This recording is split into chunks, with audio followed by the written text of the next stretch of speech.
Ah, the heart. You can't live without one. Today we're going to learn about the structure of the heart. Our goal is to understand and label the different parts of the human heart. Despite the fact that many people put their right hand over their left side of their chest when they're feeling their heart or doing the Pledge of Allegiance, the heart is actually situated right in the middle of your lungs. Now it is situated at an angle and points a little bit more to the left. And it is true that the left lung is slightly smaller than the right lung, but it's actually centered in the middle, more or less, equally.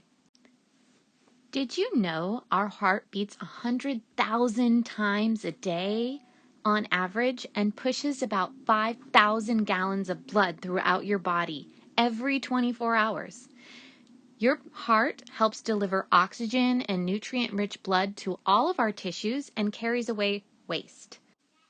Let's quickly review the flow of blood. So veins are blood vessels that flow to the heart, whereas arteries are blood vessels that flow away. Think arteries, away. The blue in most of these diagrams that you'll see, they represent the deoxygenated blood, whereas the red represents oxygenated blood. Now, just to review the important note, your blood is always red, unless you're one of these guys. These are some of the famous blue bloods, the octopus, horseshoe crab, or squid. They actually have hemocyanin, which is what causes their blood to be blue, whereas humans have hemoglobin, which is what causes our blood to be red, and most mammals and other animals also have red blood. Now again, sometimes it can be more red than others, but it's always red. So deoxygenated blood enters through the superior vena cava and then the inferior vena cava. Superior vena cava takes blood from the upper body and the inferior vena cava takes it from the lower body, and they both go into the right atrium, through the tricuspid valve, and through the pulmonary valve and enters the pulmonary artery. The left and right pulmonary arteries send blood to the lungs. The lungs are where that gas exchange occurs, and the oxygenated blood returns to the heart through the pulmonary veins and enters the left atrium. The blood enters the left ventricle through the mitral valve, and it exits the left ventricle through the aortic valve to enter the aorta. Your aorta distributes blood throughout the body. Now, let's look at these parts of the heart more closely. Now, to review from the previous lessons, your blood exchanges a flow in the form of kind of a figure 8. And humans have 4 chambers to their hearts. Most mammals do. And we looked at the previous videos where we looked at 2, 3, and 4 chambered heart animals. Let's observe the structure of the heart. That's our general system of chambers, valves, veins, and arteries that are constantly working together to circulate blood throughout your body.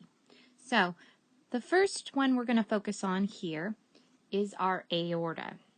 Now, your aorta is the major blood vessel that carries blood away from the heart, and it distributes it to the rest of the body.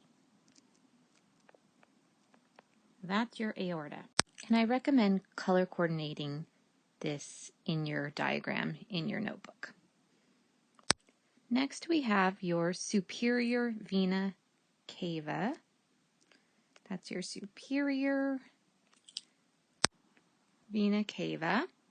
That is a large valveless vein that conveys blood from the upper half of the body and returns it to the right atrium. So the upper half of the body, the blood goes through the superior vena cava. That flows into your right atrium.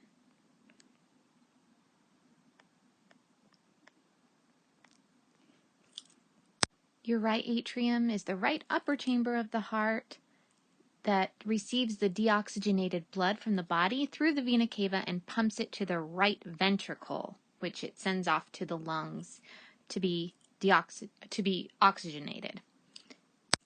we're going to make a special note of your pulmonary valve. That lies between the right ventricle and the pulmonary artery and has 3 cusps. We're going to also make special note of your tricuspid valve. Now your tricuspid valve,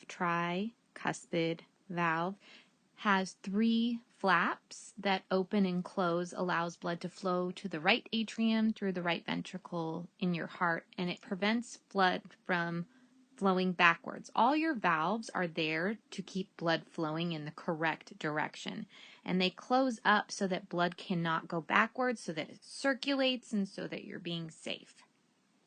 Next we have the aortic valve. The aortic valve helps keep blood flowing in the correct direction through the heart. It separates the heart's main chamber in the left ventricle and the main artery that supplies oxygen-rich blood to your aorta. If your aortic valve isn't working correctly, it can actually interfere with blood flow and force the heart to work harder to send blood to the rest of the body. So it's a really important valve, although all your valves are very important. Next, we have your right ventricle. That's this area here. The right ventricle receives deoxygenated blood from the right atrium, and it pumps it to in the pulmonary circulation. The next item is the inferior vena cava. Now, it works similarly to the superior vena cava, but it receives blood from the bottom half. It is also known as the posterior vena cava. It's the largest vein in the human body, and it carries deoxygenated blood from the lower part of the body to the heart. Next, we have your pulmonary arteries. Your pulmonary arteries are blood vessels which deliver deoxygenated blood to the lungs. Like all arteries, the pulmonary artery pumps it away from the heart. Artery, away. So anytime you hear artery, you know that blood is pumping away from the heart.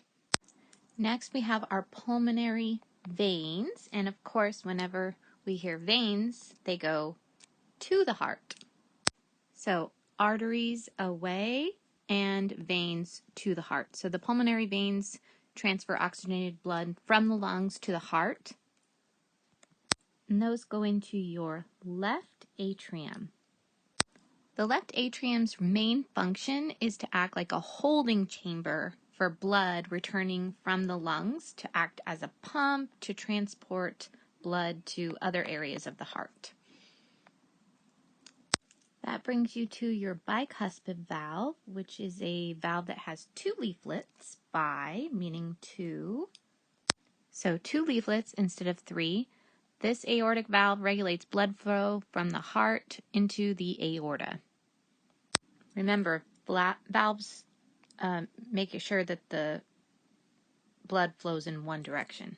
So that brings us to the left ventricle, which is located in the bottom left portion of the heart below the left atrium, and it's separated by that valve. As the heart contracts, blood eventually flows back to the left atrium and then through the valve where it enters the left ventricle. Finally, the last thing we're going to label is the septum. That is a dividing wall between the right and the left sections of the heart.